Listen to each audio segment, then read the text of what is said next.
Hey, everybody, welcome back to the podcast. I know we've not been in video for a little while. We've been working on some episodes, but I have an amazing guest with me today. I have Flo LaBrado. And despite what you think, she's spent she doesn't look it, but she spent 25 years in corporate. She's a coach and leadership expert, and we're going to chat about her journey and what she's doing. And you're going to get tons of value about this. You'll probably see some of the stories you're grappling with as well in her journey. So, Flo, thank you for coming on. I'm so happy to be here. After a couple of years of following your work, I'm super happy to be here with you. It's great to have you on, and you're in one of my favorite places, Florida. So that's even better. So do you want to just kind of give a little bit of a story about you've just retired, right? Yes. Yes. I've got to say, you don't look like retirement age. So you're doing better than me. I can tell you that now, right? Just what are you doing now, and what did you do before what you've just started? Yes, I'll start by saying that I think I started planning for retirement before I was old enough to order an adult beverage, and that definitely helped. So before now, I spent 27 and a half years in telecommunications and technology, with 25 of those in leadership. Leading teams in business and systems analysis, and then product, working on cool technology, which was so much fun. But the part of my job that excited me the most was 51% people, 49% the technology. And I knew there was something to that. And as I began to reflect a number of years ago about what I wanted to do with my career, how I wanted to change things, I changed my portfolio of work to include leadership coaching. Because to me, at that intersection, the overlap in the Venn diagram of the things that I am excited about, technology, organizational development, art, psychology, what I saw in that center was coaching. And I specifically enjoy getting involved in leadership, because what we do at work impacts our well-being and our communities. And it was just such a cool way to make an impact. And so I spent a number of years preparing, training, gaining experience, and launched my formal leadership coaching practice while also working in my full-time leadership role. And after a few years of that, it just felt like it was the right time to leave my leadership role and focus on slowing down and my coaching practice. Awesome. And so just thinking about that kind of journey, what was the moment where you went, now's the time? How did you reach that decision of this is the moment? Oh man, it wasn't like one specific galvanizing moment that like a switch got flipped, but it was very gradual. I spent time looking internally and getting clear about myself. What are my personal values? What are the things, the beliefs that are so core to me? What do I want my relationship with work to be? It changes as we mature and gain experience. What did I want it to be? And then also thinking about what are my strengths? What are the things that either come easily to me naturally or through experience? And when I looked at all of that, it became really clear what was important for me to focus on. And it gave me more courage than the fear of starting something new. Yeah. And then, of course, I do what people typically do. I talked about it with my husband, talked about it with some close friends, and their response wasn't like, oh, what a surprise. Their response was, well, yeah, you should be doing that. And that gave me even more courage to begin developing my business model, how I want to coach, who I want to serve, all of those things gradually. And that took me about 7 to 8 months between when I got serious about creating a strategy and the moment I published my website and became open for business. Mm-hmm. And just interesting on that, because when I talk to a lot of coaches, one of the things that they struggle with, and they almost go round in circles until they figure this out, is who do I want to serve? How did you go through that journey? A lot of experimentation. And before I even launched my practice, in those months of experimentation, without charging, I offered some kind of coaching to different people to not just focus on the impact that it had on them, but the impact it had on me. Mm-hmm. What's the kind of situations that energized me where I felt very connected to the person and felt not just that I wanted to help, but felt inspired in the long term with that person. And through that, I got to figure out the work that energizes me, who I wanted to serve, and then people whose concerns I care very deeply about, but it was best to refer them to someone else. Mm-hmm. Another thing was that and I know you talk a lot about this too, even practicing how I represent myself. I'd go to different networking events and forums where I got to practice saying the words about what I do and what I'm building. And then listening to, did I believe what just came out of my mouth? Or am I saying what I think someone else wants to hear? Yeah. And through that, I listened to my physical body, and when I felt energized and connected, that was a sign, do more of that, say more of that, and maybe this work sounds really interesting and cool, but it's meant for someone else, not for me. And through that experimentation and practice, I got to the place where I knew very clearly who I wanted to serve, why I wanted to serve them, and that it was time. Okay. And who is that? So 3 main groups. One, I primarily serve experienced leaders who they have experience and know what they're doing, but they want to increase their impact, especially navigating today's complexity and uncertainty. The second group that I serve are emerging leaders who want to break into management. And maybe they're very good operators, but they need some support with leadership skills like empathy, communication, presence, confidence, self-efficacy, those kinds of things. And then the third group are mid-career professionals. They've been in their work for a long time. They've enjoyed it, but they're feeling that itch like, this isn't it anymore. I want something else. And I help them discover within themselves what that something else is. Mm-hmm. I have a couple of life coaching clients. I don't particularly market that, but if organically we find each other and it feels energizing, I'll serve them. But I've primarily focused on that leadership work. Yeah. And it's interesting because you did something brilliant there. You actually had an audience with a problem or a goal, not just an audience. And I think that's really important that, you know, a lot of people go, oh yeah, I help this group of people. And then when you go, with what? They get really vague because it could be a couple of things. So I really like the fact that you know who and why, which is really good. And I think it's important and I know that you talk about this with coaches and consultants, is that sometimes the inclination is to lead with the how. And our potential client, the person who needs support, frankly, they may not care what coaching is. They're not concerned about my definition. Mm-hmm. What they're concerned about is that they are seeing that someone hears their problem and that someone can help them with what they need.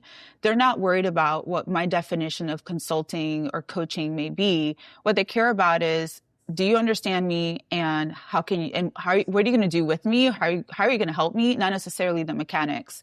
And that is in my experimentation, that was something I needed to fix in how I talked about how I serve, because I would leave with like, what do you do? Oh, I offer leadership coaching.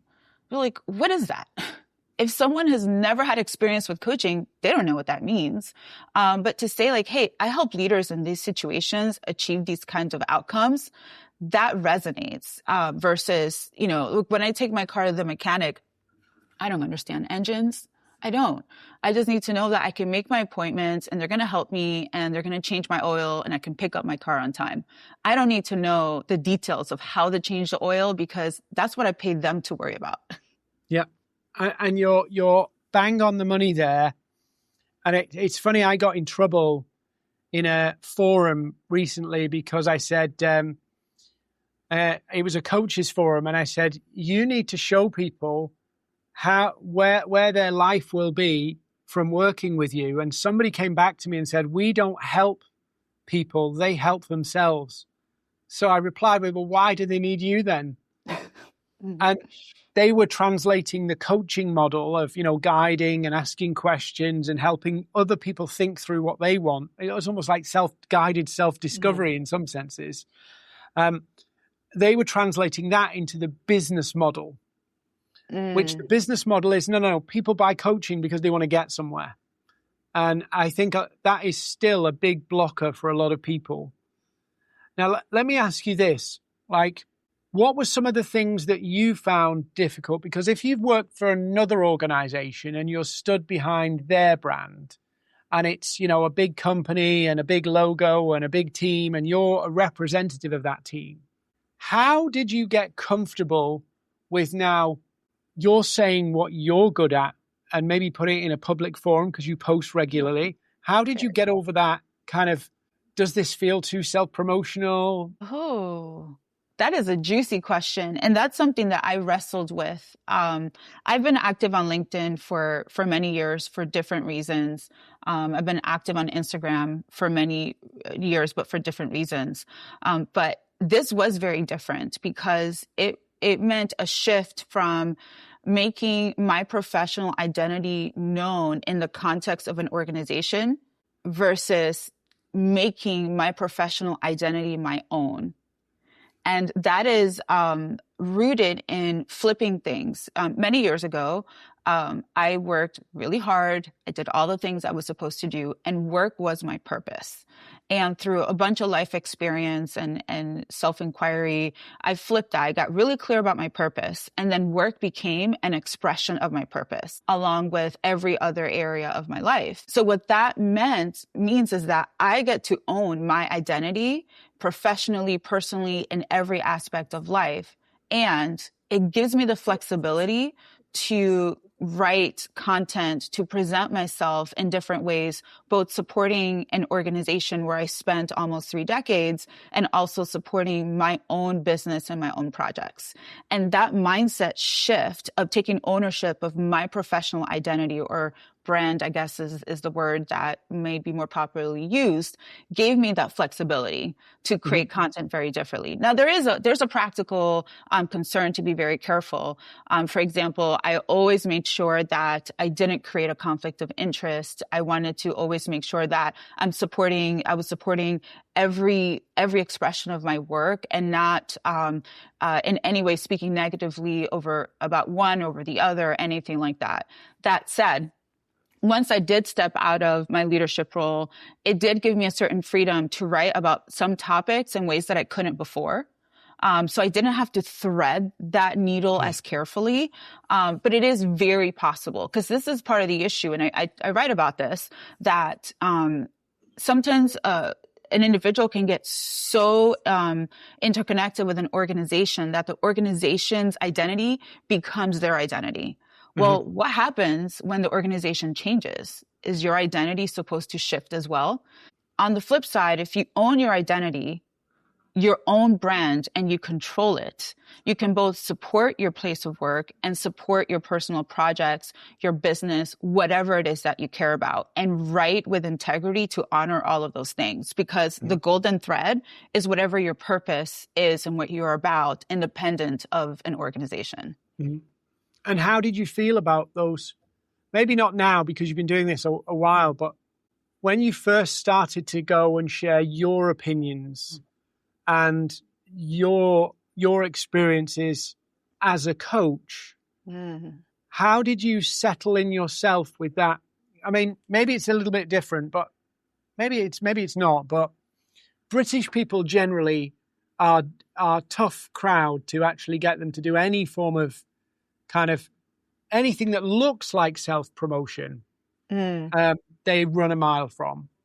But there is an element of you like almost like false humility, where you won't step into your authority because you're worried about like coming across as arrogant or over the top or something like that. You won't step into it. Maybe you've seen this with clients as well in the leadership roles, that there's this fearfulness of stepping into who you know you are, but something hasn't clicked. I think that is the word, fear. In every situation that I can think of, and I experienced this myself with clients, with colleagues, with friends, it is a fear of really of being fully known, and the potential judgment, the fear of coming across as arrogant, or the fear of putting something out there and then realizing, oh my gosh, nobody cares anyway. And that fear keeps people sort of contained. And I felt that fear as well. I mean, gosh, the first time I remember sitting in this office, and the first time I needed to publish the LinkedIn post when I said that I launched my coaching practice. Mind you, I launched it weeks ago. It just took me a while to actually publish the post. I felt that same fear. But there is an opportunity there to switch from fear to something more purposeful. And what I landed on for me is that when I write and I create content, it's not just about me putting myself out there or people knowing about the services that I offer. It is the content itself is in service to others. Mm-hmm. And if I learn something that makes a difference for me, and it might make a difference for someone else, I'll write about it and share it because it might. Or if I like to read scientific journals, and if I read a 35-page paper that someone else may not read, I see it as a service to write a synopsis and make it actionable in the real world.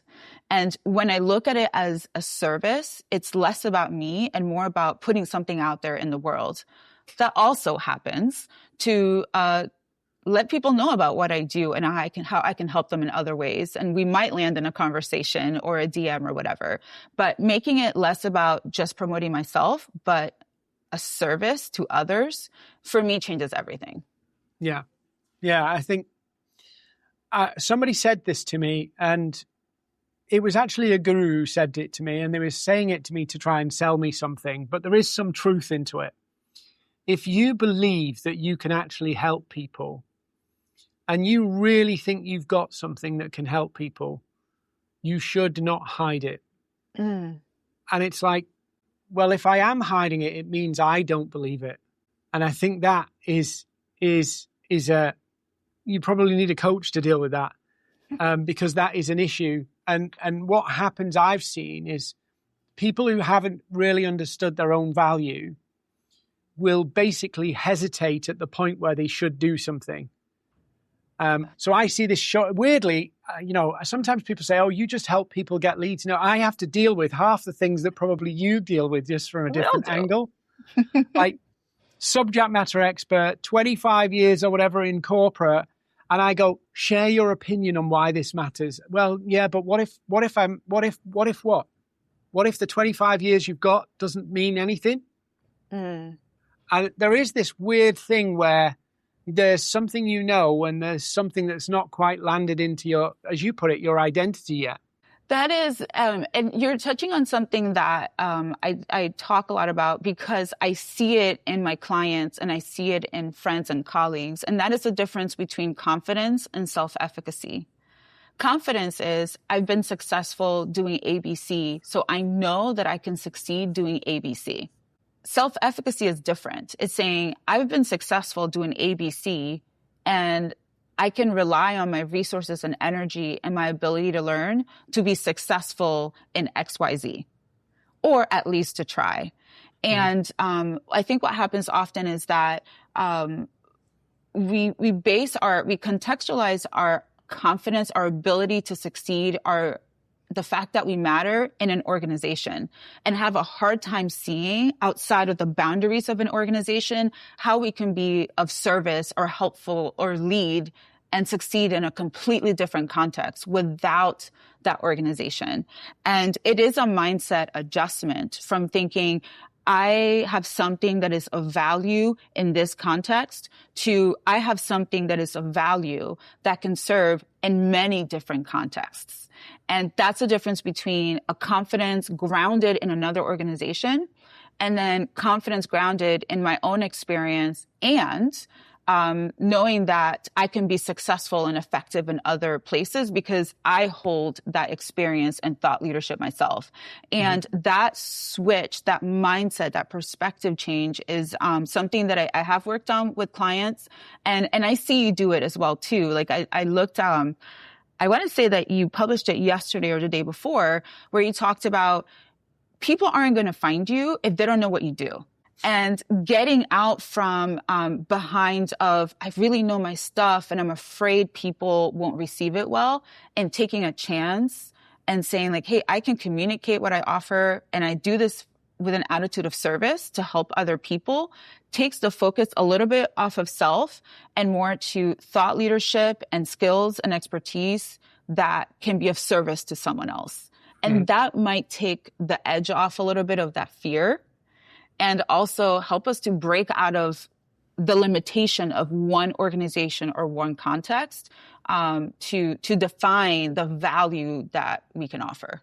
Yeah, 100%. And just something on that's just occurred to me, and I'm not expecting you to answer the AI thing, but I do feel like a lot of people who are very good at what they do, because of the way AI is just storming in so many places, and it's incredible, I use it every day, that it's actually like knocking the confidence of people who are really talented because they know the future's going to change but can't see it. Like the future of organizations, how they're going to work, their roles, all of that kind of stuff. I mean, are you seeing this happen within, the areas you're working? Obviously, it's massive in my area, but are you seeing the same kind of thing? It kind of knocking people's self-confidence, certainty of the future, that kind of stuff? It is. And I wish you could have been a fly on the wall. I was in a community of practice that I meet with monthly, held by Charles Feltman. And the topic is always trust, an element of trust. And yesterday's gathering was focused on trust and AI. And imagine a room of leaders, HR professionals, coaches, consultants in this conversation. And we all thought about what are the different ways in which AI is impacting our ability to trust. And one of the 6 that we listed is self-trust. When an individual has a hard time making a decision or feeling satisfied with their work, without an AI checking it first. Yeah. Or when we start to outsource not only our creativity, but also our decision-making power, we start to not trust ourselves as much. And I see this often, and please know, like I use AI every single day for many, many, many things. But what happens when we rely on AI to be the thing that gives us the stamp of approval? We begin to not trust ourselves, begin to question, are my thoughts really important? Are they useful? Are they creative? We start to doubt our ability to learn. And then we also begin to doubt each other. I mean, you see this. I mean, we all see this. There's all kinds of content out there, and some of it feels real and provocative, and others feels like anybody could have produced the same content because it was using ChatGPT and it lacks their unique point of view. We start to also question the confidence that we can have in each other. Yeah. And I'm worried about how that is degrading our connection as humans to each other and with ourselves. Again, I like it. AI, I use it every day. Yeah. But there's some challenges there that we still need to work on. Yeah, I mean, one of the things I caught myself doing, and I actually got rid of some AI tools for it, was I caught myself looking for the answer, not an answer, the answer.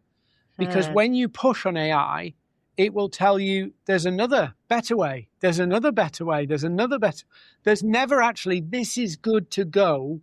And I caught myself going, I know there's no perfect answer here. Why am I chasing a perfect answer? And it was because of, whether it's human nature, we're desperate for certainty, aren't we? We want certainty. We want to know if we do this, it will get X result. But the reality is that nothing's certain.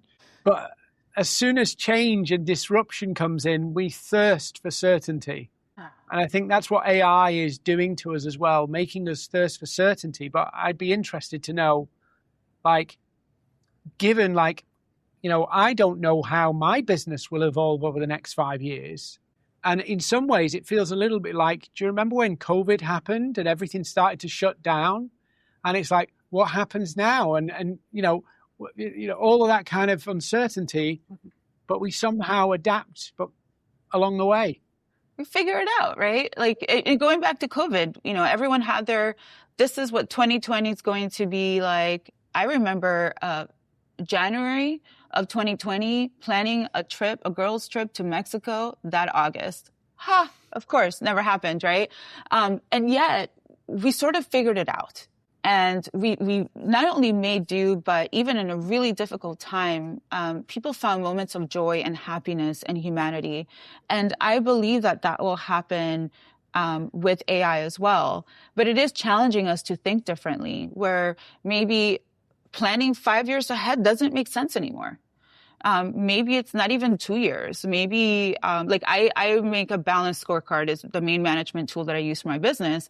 And I make a balanced scorecard 1 year at a time. But that mid-year review, I'm making more changes than I would have 2 years ago because technology is changing so quickly. It is challenging us to think and adapt, very differently. And yet we still have so much human wisdom and judgment that is ours that we cannot outsource to AI. Because if that's the case, then anyone's business can be replaced by AI. And what makes us uniquely us, what makes you, you, what makes me, me, is why people trust us. And so it's so important that we still hold on to the messiness, the complexity, the wonder that it is to be human, and use AI as the tool that it is meant to be, but never outsourcing what makes us us. Yeah, 100%. So thinking about your plan, what does the next 12 months look like for you? I'm so excited because obviously my portfolio of work has changed. And some of the things that I'm most excited about is I love one-on-one coaching, continuing to do that work. This is so personal and so rewarding to see the transformation. But also continuing to do the work with trust, offering group workshops and talking about trust because it is such an important topic for organizations, but also just for general human wellness. So I'm very, very, very, very excited about that work. And LinkedIn, your main channel? Do you use Facebook as well, right? It is. So I publish on Instagram some, but my main channel for content is LinkedIn, and then my newsletter, which I publish to my email list and also to LinkedIn. But I also connect with people in other ways. I spend a lot of time in person, relationship building, going to different events. Yesterday, I spent a couple of hours with the Women Executive Leadership Group here in Tampa. On Friday, I'll go to a different gathering because I want to have those in-person connections as well. But as far as online, LinkedIn, I'm there 6.5 days a week. 6.5. I think you're right, though. I mean, one of the things I talk about on LinkedIn, and I'm going to be talking about it a bit more because, we're doing very different things, but it comes down to the same fundamental principles. If you want somebody to buy from you, whether it's, some, gadget, but if you're asking somebody to make a serious investment, whether that be, technology, coaching, anything like that, I would argue the more personal it gets, the more trust is needed. And everybody at the moment, it's not a very popular message because it's much more popular to promote go viral and, all your problems will be solved. But I always say to people, if 200 people deeply trusted you, and you focused all your effort on how do I deepen that trust with just 200 people across your socials, your business would be unstoppable. And I think, it comes from a guy who he actually founded the Wired magazine. I don't know if you're familiar with Wired magazine. And I can't remember his name now, Kevin. He said, if you have 1,000 fans, you can build a sustainable business as a small business, like solopreneur. 1,000 fans, all spending like $100. But if you have 200 people who deeply trust you, and you're selling something more high value, and you maintain that relationship because people drift in, drift out, but that critical number of 200, that's all that matters. And it sounds scary, 200, but as you know full well from all your sharing on LinkedIn and social media and networking, it's just about doing the same consistent things over and over again and letting people get to know you and how you think. I completely agree with that. And it is about trust. And it is about people being, I mean, we all hear it, right? When people like and trust you and know you, they're more likely to want to do business with you. But it is about not even the volume, it's about the deeper relationships. Mm-hmm. Probably a third of my clients at this point are referrals. Mm-hmm. And it's not great to rely on referrals heavily, right? But what that tells me is that someone trusted me enough to tell someone else about me. And that someone else is borrowing the first person's trust to even reach out to me.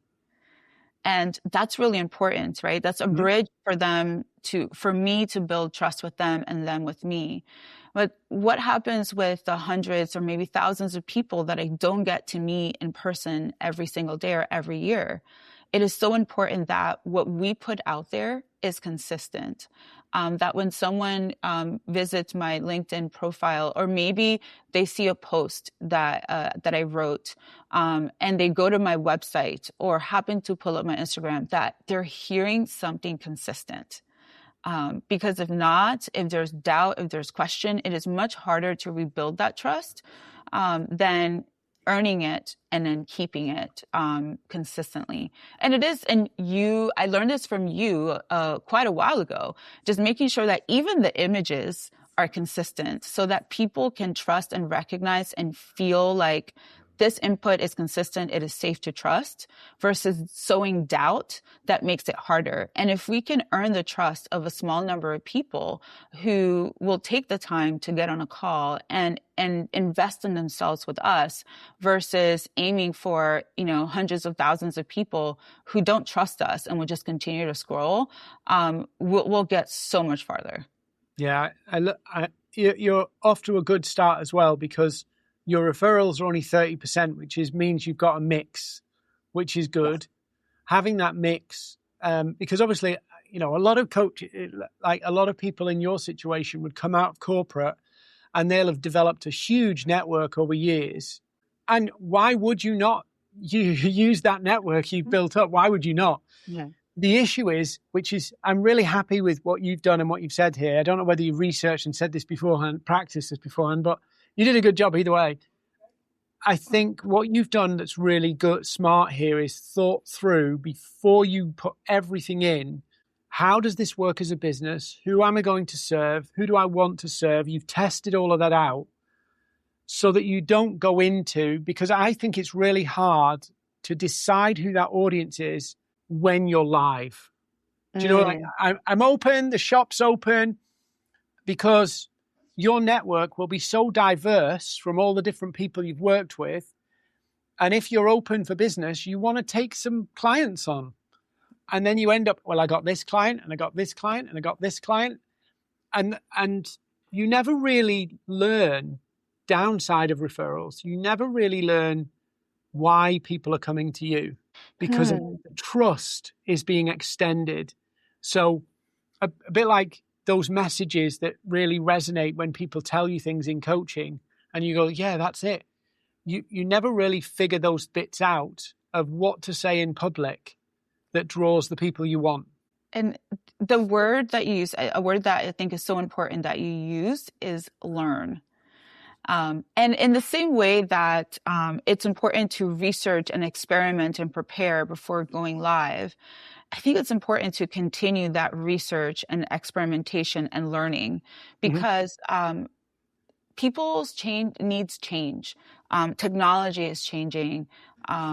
everything is constantly changing, which means that what was true 3 years ago may not be as relevant now. And it's important to not miss that and to continue learning through experimentation, but not necessarily completely pivot and then do the research before a shift, before, even if it's a slight pivot, doing that research first and generating new clarity that helps you focus your energy and how you represent yourself, and how you talk about yourself and who you to reach out to and who you serve, again, to build trust. If I'm everyone to everyone, then no one can trust me, because then people won't know what I'm about. But if I am walking in integrity and being myself and showing up consistently, then people can trust me. I may not be the service provider that they want, but they can at least trust me enough that maybe my name will be top of mind when they talk with someone else for whom I may be the right service provider. Yeah. Yeah. I think you kind of hit the nail on the head there. So just thinking about your coaching, and you mentioned earlier about, this next phase of your business journey is about how you want to work, and you're really a fan of the one-to-one coaching. If you could say right now, who would you really want to be one-to-one coaching? Who would it be? Oh, that is that leader who wants more. And whatever that more is for them, I want to honor that. Whether they want that next position or they want to increase their presence and ability to influence their team, or it may be that leader who notices something is off and they want to improve trust in their own team. Or it could be that leader. I worked with someone that still sticks with me so much last year into this year, who very successful, operating businesses, selling businesses, in a large organization, and realized, oh, I don't want to do any of this anymore, but I need help figuring out what, right? That's the leader that I want to work with. And even in organizations, I enjoy working with organizations, especially when the organization is interested in coupling both the group work to work as a team, as a leadership team, but then also the individual work. So each person is working on themselves, because we spend an enormous amount of time at work. And management and leadership engaging continues to decline year over year. And if leaders aren't happy, the people in their care are not going to be happy either. So if we can help leaders be engaged and fired up and feel balanced again, I believe we can make such a difference in this world. Yeah, it's really interesting. I spoke to somebody in corporate, and I wouldn't recommend doing this, and they've just decided to quit. So literally just quit. And one of the things they said to me, which I was like, whoa, they said they've been in, corporate environments can create, personality squashing, characteristics. They said, I've worked in this organization. I love working here. I love all the people here. It's nothing like that. But I don't know who I am anymore. And so their option, and I wouldn't recommend doing it, their option was to basically quit, to find themselves again, which is pretty drastic. It's a bold choice. It's a bold choice. And I would argue that if someone has lost themselves to the point of real burnout, I don't just mean I'm tired all the time. I mean, the real kind of burnout that begins to impact mental, emotional, physical, and spiritual health, that might be the right choice for them. But then there's the risk of running away from something instead of being clear about what you want to walk toward. Because running away from something could also mean inadvertently running to something that you also want to run away from. One of the tools that I created that I walk every single client through is a tool called My Clarity Compass. And that is to help them discover and name the things that are important to them. And then that becomes their guide in creating authentic leadership. in rebalancing their lives so that they can experience harmony between work and family and community and all the things that are important to them, so that they can more clearly and confidently say yes to the things that they care about and also no to the things that they don't want to do anymore. And I mentioned this earlier, is getting clear about values. What are your core values? What's important to you that transcends every area of life? The second part is, what do you want out of work? Is it money? Is it autonomy? Is it to lead? Is it to serve? Whatever it is, no shame, but let's name it. And the third thing is, what are you good at? What are the strengths that come naturally to you? Or maybe you just over time hone these specific skills. And by being consistent with what matters to you, creating work in the way you want to work and leaning into your strengths instead of constantly trying to fix the weaknesses, you might experience more fulfillment. And I believe it is possible to discover that, whether working in a large organization or unemployed.